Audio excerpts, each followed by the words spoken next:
사랑하는 영락교회 지체들에게 주 안에서 평화 인사를 전합니다.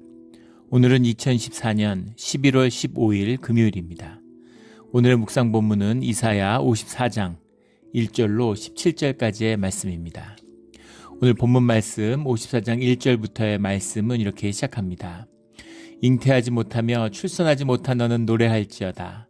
상고를 겪지 못한 너는 외쳐 노래할지어다. 이는 홀로 된 여인의 자식이 남편 있는 자의 자식보다 많음이라. 여호와께서 말씀하셨느니라. 우리 53장부터 이어지는 여호와께서 말씀하셨느니라, 여호와께서 말씀하셨느니라. 계속 주님의 이제 계시, 오라클이 임하는 거죠. 53장에 이제 메시아의 계시로 인해서 주님의 구원의 뜻이 이루어진 거죠. 그 뜻이 선포된 것입니다. 그리고 주님 안에서 위로의 말씀, 주님 안에서 구원의 말씀이 이제 계속 주어져요. 54장 말씀은 아름다운 말씀이죠. 이 말씀을 읽으면 마음이 평안해지고 마음에 깊은 위로가 임합니다. 54장의 말씀을 읽고 또 읽고 또 읽고 너무 좋아서 주님이 주시는 말씀을 이렇게 받는 것이죠. 54장의 말씀에 보면 잉태하지 못하면 출산하지 못한 너는 노래해라. 자식이라는 것, 그 당시에 2500년 전의 사회와 문화와 언어의 모든 걸 담고 있는 그런 비유적인 표현입니다. 그 뒤로 오랜 시절 그랬지만 그때는 자식이 많은 게 제일 중요한 축복이죠. 사실은 지금도 그렇습니다. 자녀의 축복이 정말 주님이 주시는 귀중한 큰 생명의 축복이죠. 그런데 출산하지 못한 너, 잉태하지도 못했는데 노래해라.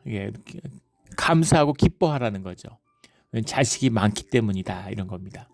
홀로 된 여인의 자식이 남편 있는 자의 자식보다 많다, 이렇게 말씀하시는 겁니다.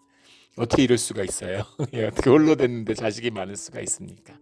지금 한 100여만 명이 끌려갔다고 그러죠. 바벨론 유수에. 그리고 세 세대가 지나서 귀환한 자들은 사실은 뭐 이방 여인과 결혼하고 막 이렇게 된 사람들 다 합쳐봐야 5만이 채 안 되는 겁니다. 4만 몇천 명 그랬다고 그러죠. 그렇게 돌아왔어요. 근데 100만이 가서 거기서 사람들이 결혼하고 애를 낳았어도 훨씬 더 숫자가 많았을 텐데 정말 작은 수가 돌아온 거죠. 남은 자의 역사입니다. 근데 그 사람들이 돌아왔는데 그때도 그렇고 뭐 20세기 들어도 마찬가지입니다. 20세기에 독일이 그렇게 위력을 떨쳤던 게 독일 인구가 많잖아요. 유럽의 영국하고 프랑스를 합친 것보다 독일이 많습니다. 1차 세계대전 때도 그랬고 2차 세계대전 때도 그랬죠. 그래서 오히려 그 프로이센의 비스마르크 철혈제상 대독일주의를 경계했죠. 오스트리아하고 합쳐서 사실은 프로이센이 대독일을 만들 수 있었어요. 근데 그렇게 하면 모든 그 유럽을 적으로 돌리게 된다, 이러고 경계하는 거죠. 인구가 많기 때문입니다. 뭐 스페인도 마찬가지고 뭐 영국도 마찬가지고 러시아도 마찬가지고 인구죠. 중국이 뭐가 있어요? 인구가 많으니까. 인도가 뭐가 있어요? 인구가 많잖아요. 그런 게 들어있는 거죠. 그런데 이것은 단순히 그러니까 자식이 맞는 게 축복인데 어떤 자식이냐가 더 중요하겠죠. 축복의 자식입니다. 이 말뜻에서는 물론 뭐 손을 많이 낳아서 이삭 하나를 낳았는데 정말 하늘의 별과 같은 자손, 모래와 같은 자손을 주시겠다고 했는데 주님이 그 약속을 들어주셨죠. 그 약속 가운데는 이방인이 회심을 해서 주님께 돌아오는 그런 역사들이 다 포함된 것이죠. 그런데 그 자녀의 축복, 홀로 되고 희망이 없고 그 당시에 자식이 없다는 건 예전에 뭐 보험이 있어요, 연금이 있어요. 자식이 먹여 살리는 겁니다. 자식이 없는 사람은 정말 암담한 거죠. 근데 자식이 많다는 게 축복이잖아요. 그런데 그 자식이 많음이라. 남편 있는 자보다 홀로 된 여인이 자식이 많기 때문에 잉태하지 못하고 출산하지 못한 자가 노래하라. 주님이 말씀하시는 거죠. 기뻐하고 즐거워서 춤추고 노래하라는 거예요. 기뻐하라는 겁니다. 주님의 연단의 시간, 고난의 시간이 끝나고 축복의 때가 이르렀다라고 말씀하시는 거죠. 그 때를 누리는 우리가 되기를 주의 이름으로 축원합니다. 2절에 내 장막터를 넓히며 내 초소의 휘장을 아끼지 말고 입을 크게 벌려라, 이런 말씀처럼 장터를 넓히며 처소의 휘장을 아끼지 말고 널리 펴되 너의 줄을 길게 하며 너의 말뚝을 견고히 할지어다. 내가 좌우로 퍼지며 내 자손은 열방을 얻으며 황폐한 성읍들을 사람 살 곳이 되게 할 것임이라. 그러니까 이제 혼자 사는데 무슨 장막이 클 필요가 뭐가 있어. 있는 힘껏 크게 지으라는 거죠. 이제 사람이 버글버글하다. 사람이 너무 많을 거니까 크게 장막을 넓혀라. 이렇게 말씀하시는 거죠. 예. 금고 큰 거 사나. 너 이제 사업 잘 돼서 돈 모아둘 데가 없을 거다. 이렇게 얘기하는 그런 것이죠. 예. 예전에 뭐 우리 그 이민사회 뭐 LA 처음 와가지고 섬유 산업에서 보세 옷 같은 거 해서 굉장히 많은 돈 번 분들이 많죠. 이 한국에서 섬유 산업이 처음에 발달했잖아요. 섬유 산업이 이제 한국에서 경쟁력을 잃으니까 뭐 방글라데시로도 가고 요즘엔 또 에티오피아로도 가고 또 많은 분들이 그 뭐예요 파라과이 이런 데로 많이 왔죠.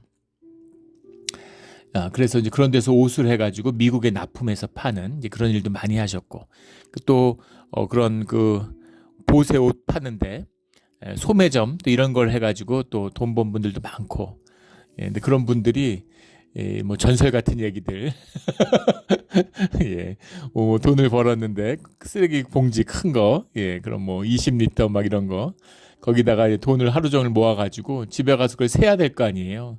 너무 피곤하고 이러니까 그걸 봉지에 둔 채로 그냥 던져놓고 자고 다음날 가서 또 와서 던져놓고 어느 날 보니까 방이 가득 찼더라.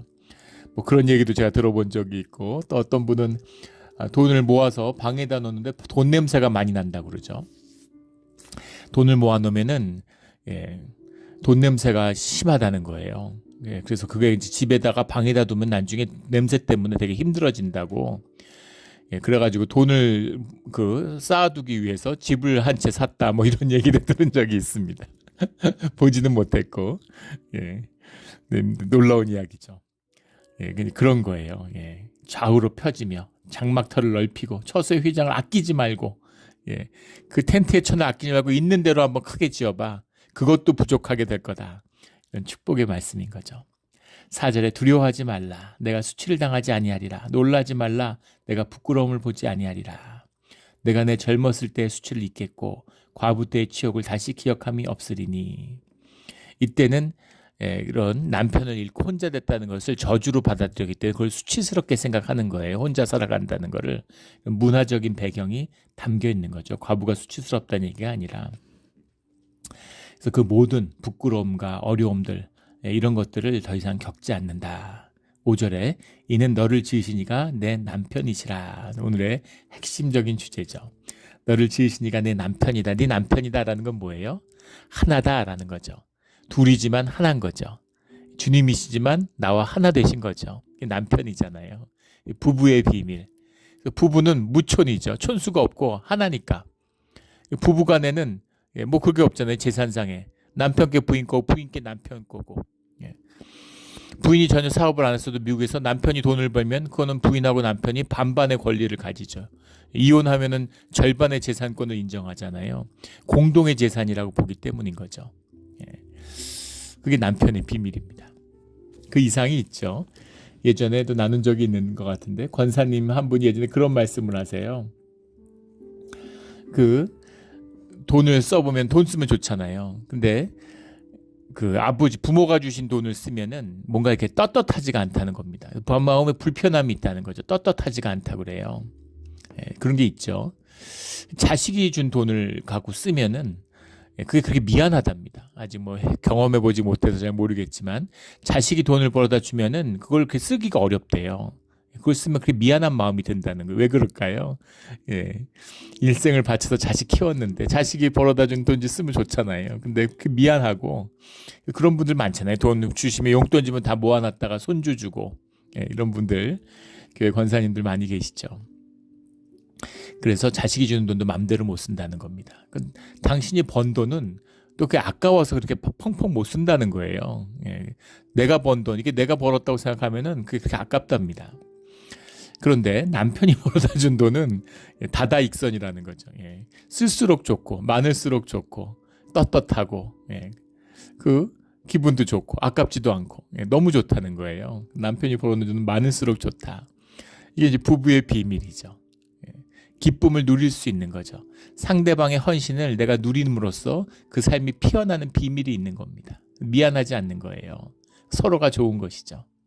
또 부인이 나는 돈 버니라 바쁘지만 돈 벌어서 부인이 그걸 쓰고 기뻐하면 또 남편이 그 기쁨이 남편의 기쁨이 되는 거죠. 부부의 비밀이 서로의 삶이 누려지는 최고의 기쁨이죠. 뭘 누려서가 아닙니다. 뭘 물질적인 것으로 생각하는 것이 아니라 서로가 하나 되는 기쁨이 있기 때문에 뭘 누려도 기쁜 거죠. 우리 그 미국의 유명한 소설 있잖아요. 그 기독교 최고의 작품이라고 생각하는데 남편이 그 작가 이름이 기억이 안 나네요. 그 남편은 부인의 긴 머리를 보고 머리띠를 선물해주기 위해서 자기 시계를 팔고 시계줄 없는 예전에는 그 손목시계가 없기 전에 시계줄에 묶어 다녔는데 시계줄이 없는 남편의 시계를 보면서 부인은 머리를 잘라서 시계줄을 사고 크리스마스 날 선물을 서로 이제 교환하는 거죠. 현상적으로 보면은 망한 거죠. 나무 머리 잘랐는데 머리띠가 무슨 소용이며 시계가 없는데 시계줄이 무슨 소용이 있습니까? 시계 있는 것만도 못하게 됐죠. 그러나 서로를 향한 그 마음, 자신을 희생함으로 생명을 드리는 그 마음으로 본다면 그 깊이 있는 본질의 생명의 나눔의 관점에서 본다면 가장 귀한 보물이 서로 나누어진 것이죠. 이 말씀을 하는 겁니다. 너를 지으신 이가 내 남편이라. 우리를 이제 순결한 신부다. 혼인잔치, 어린 양의 혼인잔치에 초대받은 신부로 그렇게 주님이 우리를 비유하시죠. 그거예요. 그겁니다.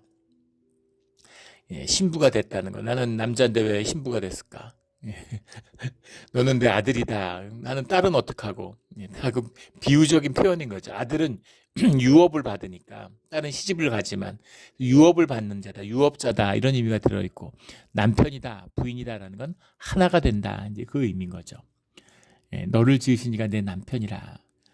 그래서 주님을 의지하고 주님과 하나됨으로 삶의 기쁨이 회복되는 겁니다. 예전에 우리 가부장적이고 유교적인 가정에서 자라가지고 모든 게 장남 위주고 첫째 위주고 그런 분들 많잖아요. 우리 전에 섬겼던 교회 집사님도 세상에 지금 들으면 믿어지지 않는 얘기죠. 오빠를 공부시키기 위해서 여동생 둘이 초등학교만 졸업하고 공장에 취직을 해가지고 일을 한 거예요. 그 한창 나이에 10대에 정말 공장에서 아침부터 저녁까지 일하는데 어떤 마음이었겠습니까? 그리고 왜 오빠를 위해서 희생해야 돼요? 그걸 당연한 것처럼 또 받아들이고 강요하고 부모가 없는 거죠. 나한테는 아버지가 없구나. 나한테는 아버지가 없구나. 그런데 아버지를 만나고 나서 진짜 아버지 하나님 아버지를 만나고 나서 나의 육신의 혈육의 아버지를 용서하는 거죠.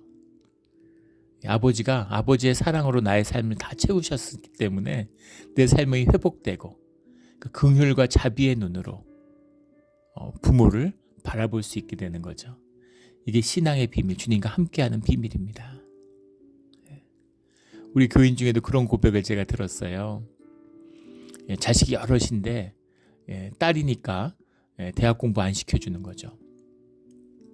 뒤에 직장 생활하면서 고학을 한 거죠. 홀로 힘으로 열심히 공부해서 대학을 졸업하는데 대학 졸업식장에 아버지가 멀리서 이제 그 졸업식장을 봤는데 거기서 눈물을 흘리는 아버지의 눈물을 보고 아버지를 용서했다. 이런 고백을 하시더라고요. 그런 겁니다. 내 진짜 아버지, 내 진짜 남편, 내 진짜 가족, 하나님 나와 함께 하시는 것이죠. 이런 남편이 되시는 주님과 하나 되는 어린 양의 혼인잔치의 신부가 되는 깨끗하고 거룩한 신부가 되는 이 신앙의 비밀이 우리 삶의 진실이 되기를, 실제가 되기를 주의 이름으로 축원합니다. 9절 말씀에 보면 이는 내가 내게 노아의 홍수와 같도다. 내가 다시는 노아의 홍수로 땅 위에 범람하지 못하게 하리라. 무지개 언약이죠. 주님이 한 번 쓸었지만 두 번 다시 이런 일은 없을 것이다 라고 약속하시는 내가 내게 노하지 아니하며 너를 책망하지 아니하기로 맹세하였노니 이게 주님의 그냥 결심이라 가지고 이제는 노하지 않아. 이제는 멸하지 않아. 이 얘기가 아니라 앞에 메시아의 비밀, 고난받는 어린 양의 이야기가 나왔잖아요. 주님의 종의 이야기. 그 죄를 주님이 걸머주시는 메시아를 보내서 메시아가 우리의 죄를 걸머지고 죄사함의 희생양이 되는, 그걸 통해서 죄사함을, 우리의 죄에 먹게 있는 멍에와 굴레를 풀어주신다는 거죠. 주님이 긍휼과 자비로 우리를 인도해 주시겠다. 노아 이후에는 사람들이 죄를 안 짓고 깨끗해가지고 그런 게 아니라 주님의 언약이죠. 이제는 무지개의 약속으로 너희를 지켜주겠다. 그런 일은 이제는 없다.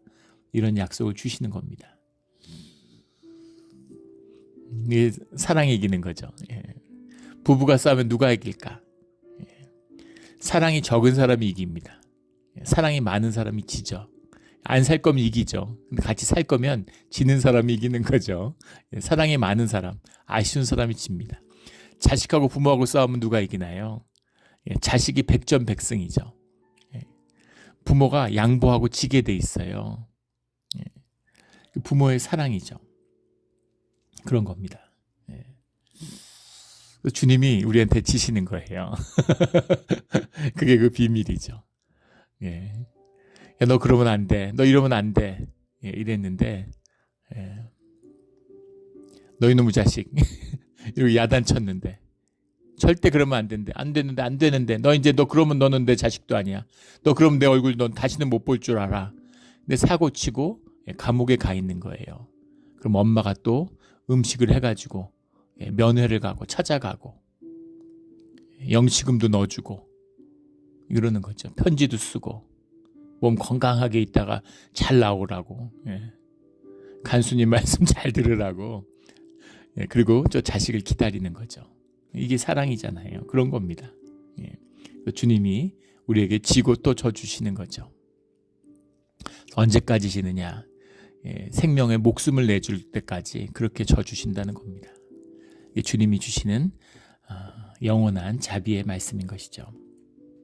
이 자비의 말씀을 헛되지 않게 마음으로 받아 삶으로 사는 우리 모두가 되기를 주의 이름으로 축원합니다. 11절부터의 말씀은 주님의 새로운 새 예루살렘에 대한 언약의 말씀이에요. 우리 그 계시록에 나오는 말씀과 또 무슨 에스라서에 나오는 말씀 이런 거하고 통하는 말씀이죠. 보라, 내가 화려한 채색 네 돌 사이에 더하여 청옥으로 내 기초를 쌓으며 12절에 가면 홍보석으로 내 성벽을 지으며 석류석으로 내 성문을 만들고 내 지경을 다 보석으로 꾸밀 것이며, 물리적인 얘기를 하는 게 아니죠. 홍보석으로 어떻게 성벽을 쌓아요? 세상 루비 다 걷어와도 절대 성벽 못 만듭니다. 그런 것처럼 뭔가 이것은 물질적으로 시각적으로 표현하고 있지만 땅에 있을 수 없는 것이죠. 물리적인 것이 아니라는 겁니다. 건물이 아니에요. 성전의 건물이 아니라 하나된 주님의 나라, 보이지 않지만 주님과 하나 되고 영이신 주님과 교통하며 주님과 함께하는 백성들이 사는 땅, 그것이 새 예루살렘인 거죠. 이게 예루살렘의 비밀입니다. 그래서 무슨 팔레스타인에 있는 예루살렘 지역이 회복돼야 된다 이런 소리 하는 사람은 성경을 읽는데 어떻게 그런 소리를 할 수가 있겠어요? 완전 헛소리입니다. 주님이 말씀하시는 주님의 말씀의 핵심이 뭐예요? 건물 지으라는 겁니까? 땅 회복해야 된다는 얘기예요. 물론 영적으로 땅을 회복한다는 의미가 있는데 그것이 지리적인 의미, 무슨 물리적인 시공의 의미가 아니죠. 주님이 함께하는, 주님과 하나 된 백성들의 사는 자리, 그들의 삶, 그들이 함께 살아가고 누려가는 이 삶, 이것이 하나님의 뜻 가운데 이루어지는, 따라가는 그 삶의 자리, 그 커뮤니티, 그 가족이 있는 곳, 그곳이 새 예루살렘이다라는 겁니다. 그것을 세상에서 볼 수 없는, 세상에서 가장 아름다운, 상상할 수 있는 가장 아름다운, 사실 그 이상이겠죠. 그래서 청옥, 홍보석, 석류석 이런 걸로 얘기를 하는 거예요. 내 지경을 다 보석으로 꾸밀, 보석은 귀해서 귀한 건데, 없어서 귀한 건데 세상이 다 보석이면 뭐가 귀하겠어요. 근데 그런 의미가 아닌 것이죠. 말할 수 없는, 비싼 게 아니라 프라이슬리스한, 가격을 매길 수 없는 거야, 이런 뜻인 거죠. 13절에 내 모든 자녀는 여호와의 교훈을 받을 것이니 여호와의 가르침을 받는다. 여호와의 제자가 된다는 뜻입니다.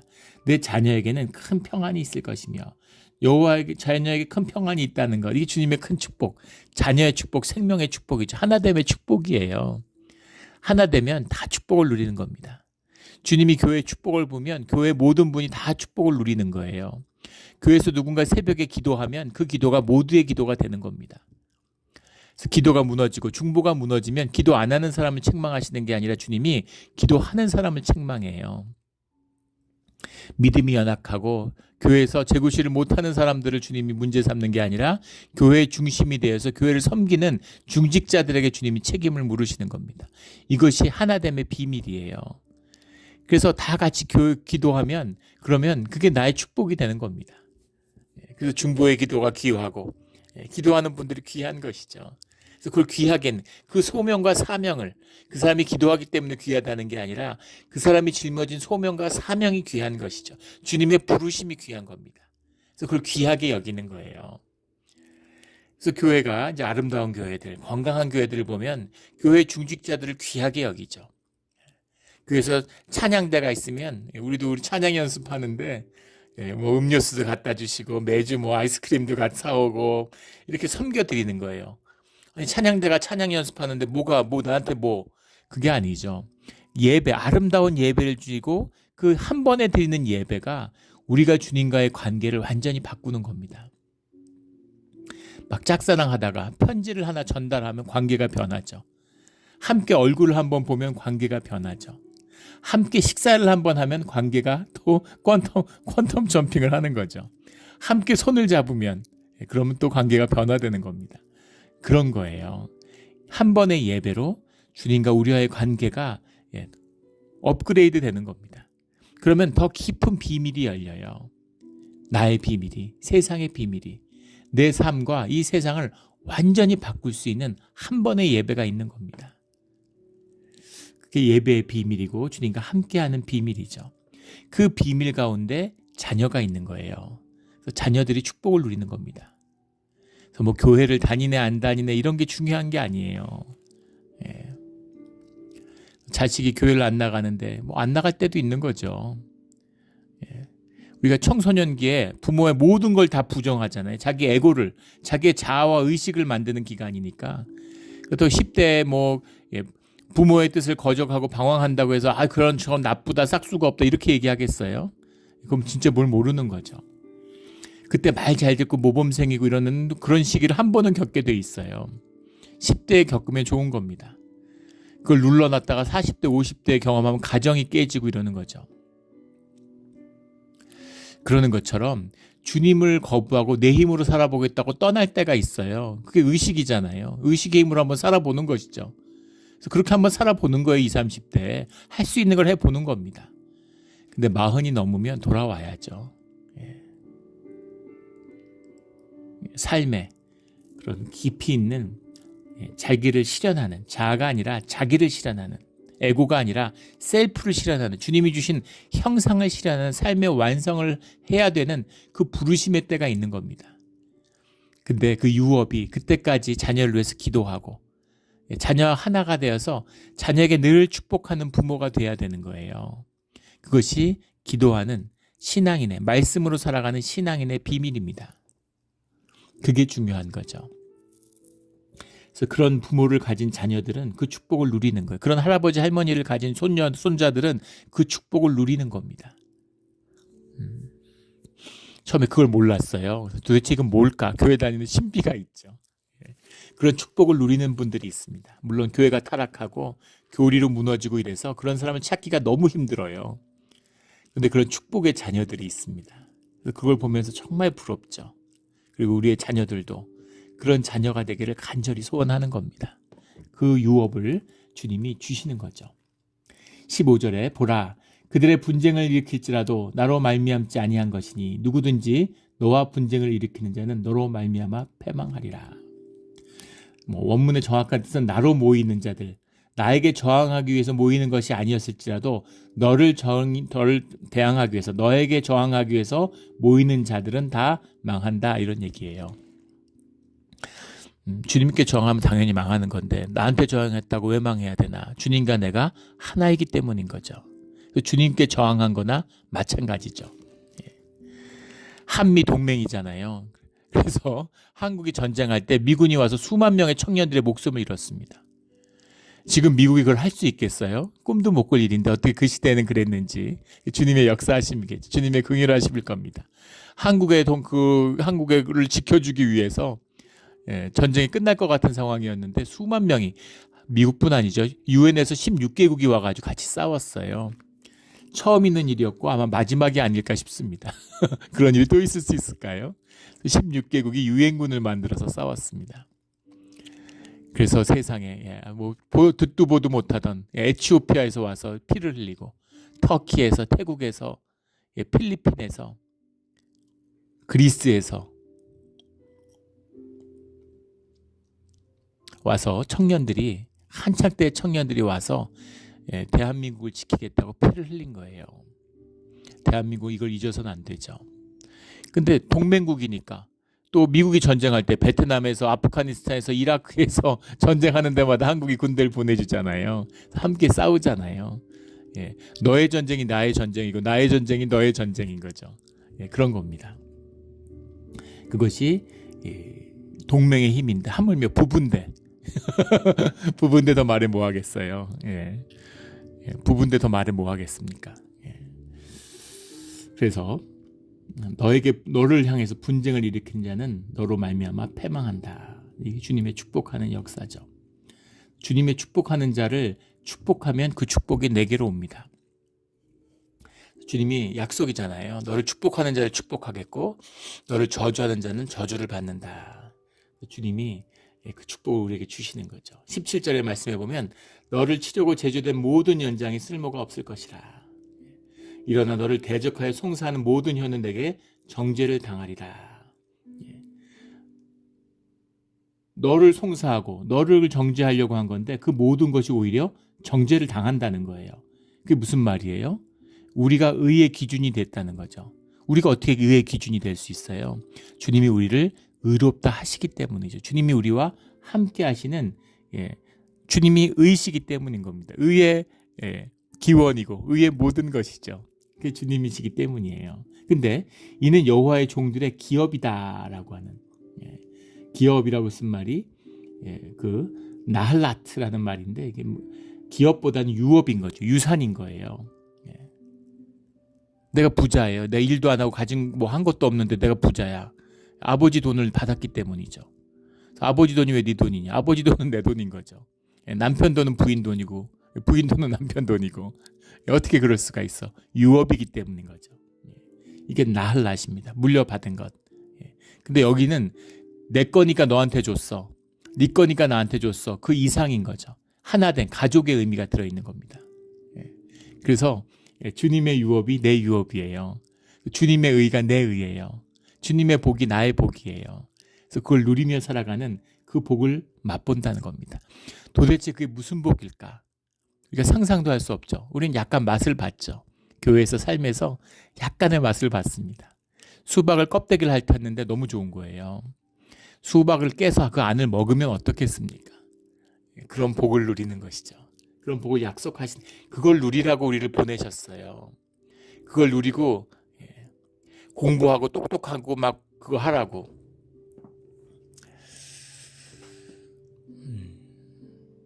예전에 이제 저희 누나, 둘째 누나인데, 조카를 이제 그 미국에 유학할 때 미국에서 낳았습니다. 그러니까 그 한국에 가서 얘가 국제학교를 다녔어요. 뭐 비즈니스하고 좀 여유가 있으니까 애를 이제 잘 키워보겠다는 게 부모의 마음이잖아요. 근데 아들 하나니까 진짜 정성을 들여 키우려고 그러는데 애를 공부를 잘 시키려고 미국에 유학을 보냈습니다. 유명한 사립학교를 보냈는데, 그래서 얘가 거기에 도전하고 어려운 환경 속에서 성장하고 더 좋은 공부하고 아주 그런 훌륭한 인재로 자라나기를 바라는 게 부모 마음이죠. 근데 애가 감당을 못하는 겁니다. 그래가지고 막 거기서 얘가 얘가 좀 여려요. 예민한 애인 거죠. 영적인 겁니다, 사실은. 그게 좋은 장점도 될 수 있는데, 그래서 얘가 가서 힘든 거예요. 스트레스가 심하고 그러니까 학교에서 자꾸 졸도를 한다는 거예요. 정신을 잃고. 예, 그러니까 뭐 다른 게 뭐가 필요했겠어요. 그래서 사업을 다 접고 그 누나가 가서 애하고 같이 살았습니다. 미국에 와가지고. 예, 그래서 밥 해주고 이렇게 사는 거예요. 예, 근데 이제 얘가 미국에서 공부를 마치고 대학을 마치고 미국에서 직장 생활도 하고 이러길 바랬는데 좀 그 도전도 하고 새로운 경험도 하고. 근데 얘가 한국에 가고 싶어 하는 거예요. 예, 미국에 오래 혼자 살아서 그런지. 저도 미국에서 좀 한국에 가도 몇 년간 경험을 쌓고 가라. 얘가 이제 금융, 파이낸스 이런 걸 전공했기 때문에 미국에서 일을 하고 또 애들 큰아빠도 그런 일을 하니까 미국에서 경험을 쌓고 오면 한국에서 그걸 굉장히 높게 평가해 준다. 그러니까 쌓고 와라. 근데 얘가 한국 가겠다는 겁니다. 엄마가 해주는 밥을 먹고 싶다 그러면서 가겠다는 거예요. 답답한 노릇이죠. 예, 그런데 가는 게 맞는 거죠. 엄마가 해주는 밥이 먹고 싶은데 엄마한테 가야죠. 그래서 엄마한테 가서 엄마 밥을 먹으면서 계속 30이 넘도록 그 엄마하고 사는 겁니다. 회사 다니면서. 그래서 아이고 저 나이가 됐는데 저 녀석이 맨날 이제 집에서 그런데 이제 자기가 더 공부하고 더 성장해야 되겠다. 그래서 다시 미국에 유학을 나왔어요. 그래서 이제 그 미시간주에 가서 이제 공부를 하게 됐는데 때가 있는 거죠. 때가 있는 겁니다. 그래서 자기가 도전하고 자기 삶을 맞서서 일어날 때가 된 거죠. 충분한 사랑을 먹고 엄마 밥을 충분히 먹고 다시 출발하는 거죠. 근데 준비가 안 됐는데 야 이놈아 이러면서 너 뭐가 되려고 그러냐 이러고 해봐야 돼. 도전해. 이러고 왜 팽개치고 뭐 졸도도 할 수 있지. 그러면 어떻게 되겠어요? 지금 무슨 얘기를 하고 있는 겁니까? 세상에 주님 우리를 보내셨는데 우리 뭐 고생하고 고난을 통해서 성장하고 생명의 힘을 키우고 다스리는 권세를 얻으라고 그게 생명의 그릇이라고 생명을 담는 우리를 보내셨습니다. 주인 노릇하고 보냈더니 종 노릇을 하고 있어요. 아버지가 창업주인데 그 기업의 경영자로 키우려고 입사시켰더니만 거기서 무슨 허드렛 일하고 화장실 청소하고 이러고 있는 겁니다. 그리고 해고당할까봐 벌벌 떨어요. 사람들 온갖 사람 눈치 다 보고. 부모의 마음이 어떻겠습니까? 그래서 찾아오는 거죠. 밥도 먹고 등도 두드리고. 화장실 청소하면서 벌벌 떠는 애를 갑자기 회장시키면 회장 노릇 하겠습니까? 밥 먹고 같이 화장실 청소하고 퇴근하면서 힘내고 내일은 더 좋은 날이 될 거야.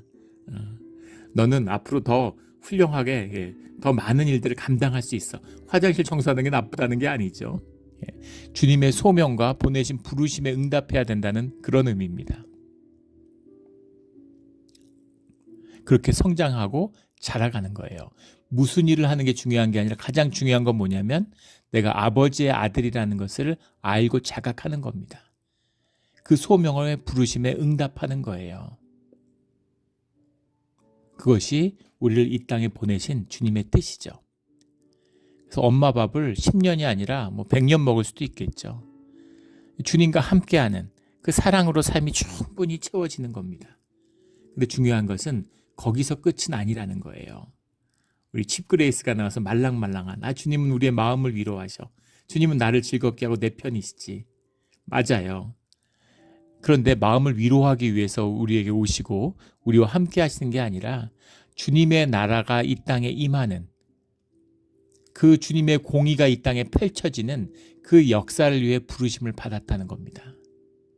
그래서 그 일을 행할 때가 오겠죠. 주님이 행하시겠죠.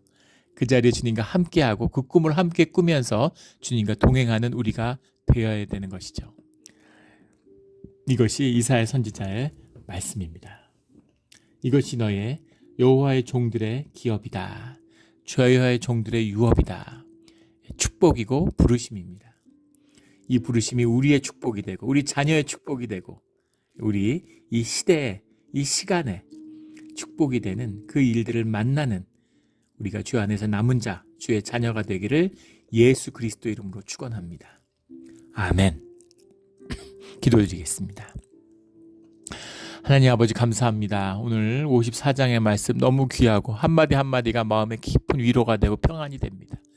주님 늘 말씀을 주시고 우리가 말씀을 붙들고 말씀 가운데 힘을 얻고 말씀으로 소생하고 말씀을 믿고 자리에서 일어나는 주의 자녀가 되게 하여 주시옵소서. 감사하며 예수 그리스도의 이름으로 기도드렸습니다. 아멘.